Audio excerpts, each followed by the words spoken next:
বসে গেছি, এই যে পাতা দিয়ে দিয়েছে, এদিকে মামুনি, এদিকে ওই আরও সবাই আছে ওইদিকে বসে। তো চলো দেখাতে পারছি না ওদেরকে, আর বাবা তো পরে বসবে খেতে।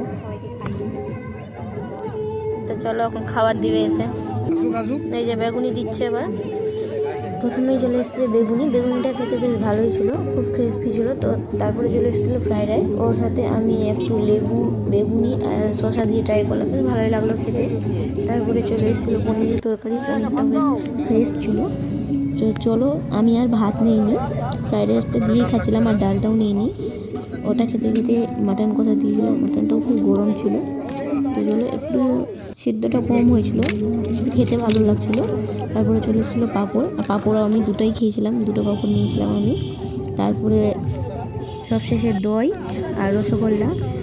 তো চলো খাওয়া দাওয়া কমপ্লিট, অনেকক্ষণ ধরেই খেয়েছিলাম, আর খাওয়ার শেষে এতে বেশি নষ্ট করলাম। তারপরে চলো বাকিটা কুকুরটাকে দিয়ে আসবে মামুনি, কারণ ও একটু খাক আমাদের পিকনিকের খাবার।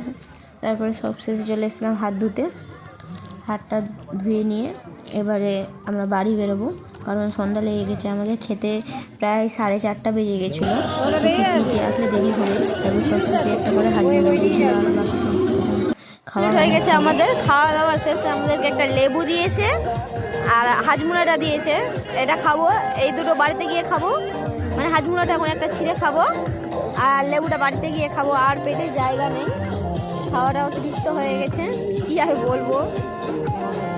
তো দেখো এখন অনেকজনের খাওয়া দাওয়া হয়নি, খাচ্ছে সবাই, আমাদের খাওয়া দাওয়া হয়ে গেছে। তো সূর্য ডুবে গেছে, দেখো সূর্য ডুবেনি, ডুবছে। এবার আমরা বাড়ি যাব, কুয়াশাতে চারদিকটা অন্ধকার অন্ধকার লাগছে দেখতে, নদীর ধার তো তাই জন্য এরকম লাগছে। তো চলো এবার বাড়ি যাব, সূর্যটা কি সুন্দর লাগছে দেখতে।